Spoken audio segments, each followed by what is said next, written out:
rakaat tahajud ama pakai pici 2 rakaat, masih gedean pakai pici 2 rakaat, ganjarannya rugi. Makanya kalau nggak ada pakai pici itu, kalau di kantor-kantor mohon maaf pakai bawa kopiah aja, jangan kayak gini nih, kopiah yang kayak nih abang kita nih kan enak, dilipat aja di kantong itu enak. Itu cewek aja lihat, ya Allah dompetnya kuburan Cina zaman pandemi begini, padahal kopiah, ya Allah itu udah kagum aja orang.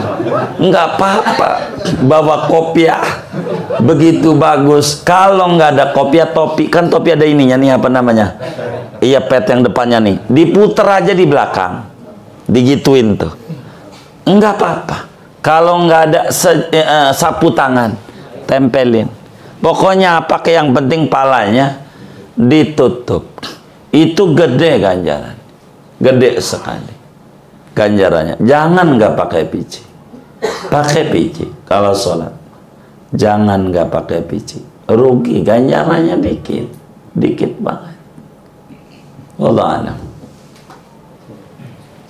Iya, baik. Mau tanya antara sholat sunnah wudu, sholat sunnah qobliyah, sholat sunnah tahiyatul masjid, itu mana yang diprioritaskan ketika waktunya berbarengan? Kalau waktunya adalah berbarengan, maka yang diprioritaskan adalah qobliyah, dia lebih tinggi. Tapi kalau dia bisa gabung aja niatnya tiga-tiganya. Sebab apa? Sebab tahiyatul masjid itu sholat ghairu maksudah. Sholat sunnah nih macam-macam.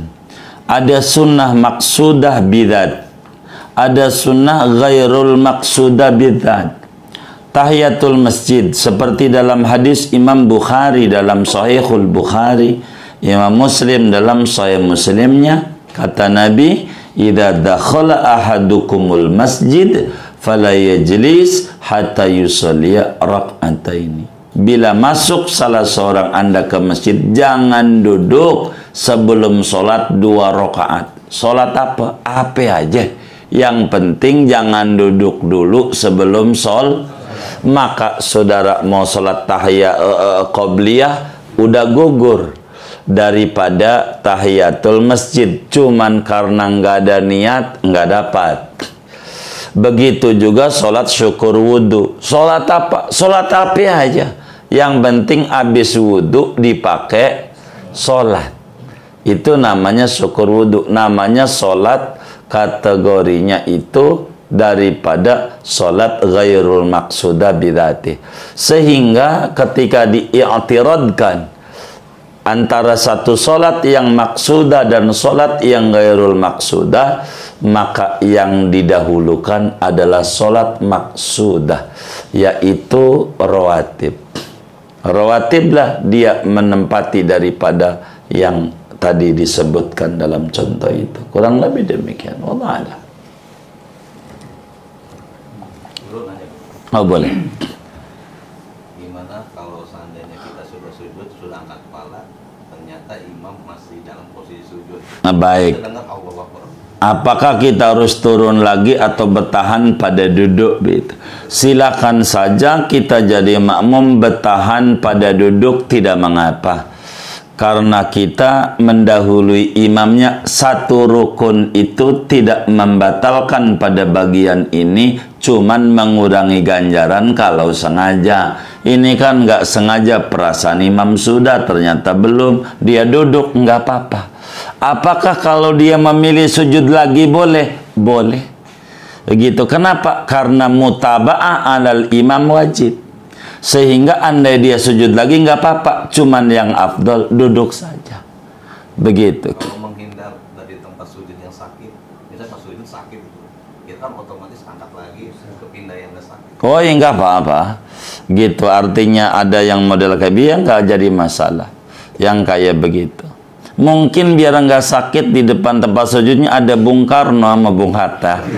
Kayaknya nggak sakit kalau dikasih itu. Begitu. Jadilah kalau umpamanya seperti panas segala macam ya, di batu begitu, geser nggak jadi masalah untuk menggesernya itu. Cuman artinya kalau yang pertama nggak ada tumakninah, ya berarti kita ulang lagi supaya ada tumakninatus salat, karena tumakninah dalam sujud adalah rukun salat. Kurang lebih demikian. Wallahu. Habis kita kalau sujud terakhir, habis itu berdoa untuk orang tua itu boleh nggak? Kalau ngomong boleh, dalam sholat ini minta apa aja boleh. Sampai kalau kami dongengin tuh di kitab I'anatut Thalibin, ada orang doa minta dia punya burung panjang. Tahu burung? Oh iya, jangan dicatat. Itu boleh aja. Lagi sujudnya minta itu. Begitu. Boleh, ditulis dalam kitab I'anatut Thalib Sarfatul Mu'in. Apalagi lah kita minta doa buat orang tua. Silakan saja. Boleh saja. Cuman yang paling tinggi waktu sujud tuh baca tasbih saja. Itu udah tinggi. Itu udah patuh dan girang orang tuanya ketika kita sebagai anak nurut sama Rasulullah, tidak bikin ajaran-ajaran baru gitu. Orang tua kita lebih girang, kurang lebih begitu. Wallahu a'lam. Saya pernah dengar salah atau benarnya, maaf ya. Iya. Itu tatkala kita tasbih subhana rabbiyal a'la, subhana rabbiyal a'la, subhana rabbiyal a'la, yang ketiganya baru wa bihamdihi. Boleh saja. Itu biar supaya singkat barangkali maksudnya. Tapi yang lebih gede ganjarannya subhana rabbil a'la wa bihamdihi, subhanallah a'la wa bihamdihi, subhanallah wa bihamdihi. Itu lebih gede. Di bawah itu kayak tadi subhana rabbil a'la, subhanallah wa bihamdihi. Di bawah itu ada lagi subhana rabbil a'la, enggak pakai wa bihamdihi. Di bawah itu ada lagi, diem aja. Itu udah nggak ada lagi tuh.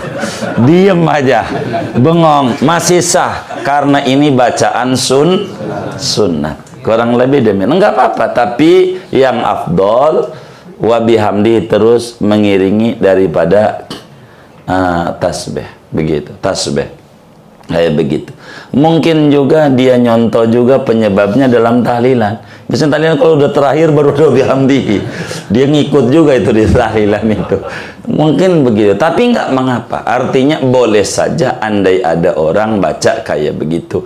Kenapa? Karena tidak ada ketentuan secara pokok pada pengamalan sunnah ini. Begitu. Cuman kenapa lebih tinggi ini? Karena ada dalam kaidah fikih, makana aksaru fi'lan, makana aksaru fi'lan, karena aksaru fadlan.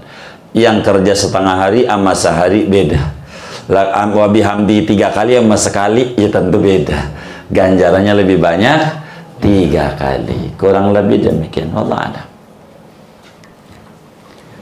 Iya boleh. Berkenaan dengan sholatnya perempuan. Baik. Jika dia sujud, mungkin banyak mungkin di antara perempuan yang tangannya itu jatuh di atas mukena. Di atas mukena. Ini yang kemudian harus dilihat. Kalau kemudian tidak menutup seluruh tangan, masih ada jari yang bisa terbuka, masih bisa. Tapi kalau menutup seluruhnya, itu bermasalah bagi perempuan karena mukenanya kepanjangan. Ibarat orang laki, kan kita bajunya panjang ya, begitu ya. Saya mau kasih contoh ya. Jadi nutup semua begitu, kayak gitu. Ini bermasalah, Maka perempuanlah harus dilihat dalam aturan-aturan ini. Memang harus hati-hati. Ini memang yang paling pokok dalam ibadah ini. Hal yang paling penting kalau ngaji bab sholat, perhatikan yang paling pokok sekali, rukun dan syarat. Syarat pada setiap rukun. Karena itu, kalau sunnah-sunnah mau bahasa gampangnya gampang dah gitu. Gitu. Yang paling pokok-pokok ini, kita supaya sah dulu sholat kita. Ntar itu dari ujung sana bakal ngomongin diterima sama Allah. Jadi kalau ngomong diterima sudah ngelewati posisi sah. Gitu. Sah dulu kita. Karena sah ini standar.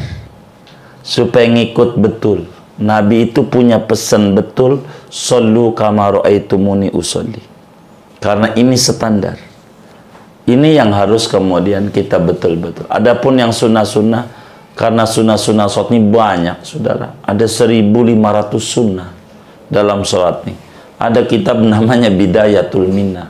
Isinya tuh 1500 sholat sunnah, tebel, sampai kayak gini. Isinya sunnah-sunnah sholat doang, dari awal sampai akhir.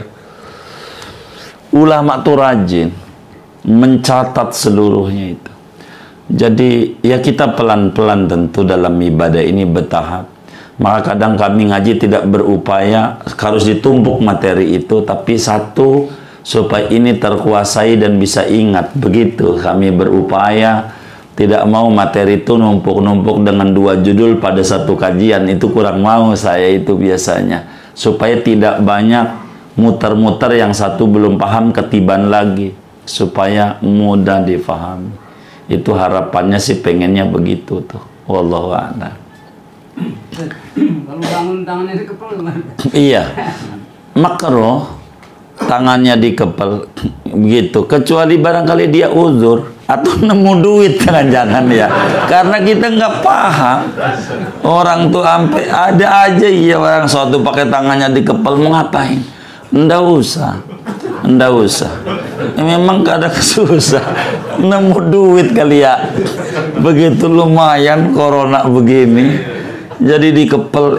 Ada aja ya orang sholat itu ya, makruh. Oh bisa jadi, tapi makruh ini bukan olahraga. Jadi memang ada orang bilang di dalam teori olahraga itu yang paling kuat itu dibanding tangan dibuka dalam teori olahraga adalah tangan dikepel. Jauh lebih pergangan otot lebih bagus. Ini olahraga, tapi ini sholat. Kalau Anda biar sempurna jangan ngepel doang, sekalian bawa training. Karena mau olahraga.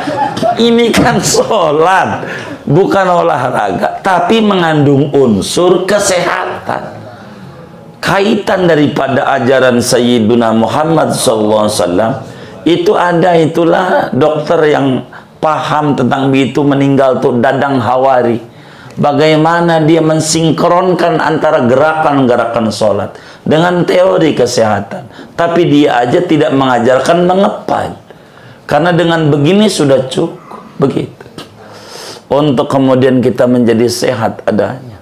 Tapi ada memang yang ngajarin belakangan ini dengan teori kayak begitu, maka jadi macam-macam. Ada yang takbir juga nyekek leher.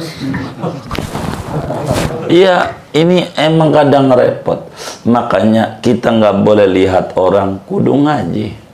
Kalau nggak ngaji ini repot, bakal beda-beda. Kalau nggak ngaji, kurang lebih demikian. Allah ada. Sudah? Baik, kalau sudah kita baca Fatihah.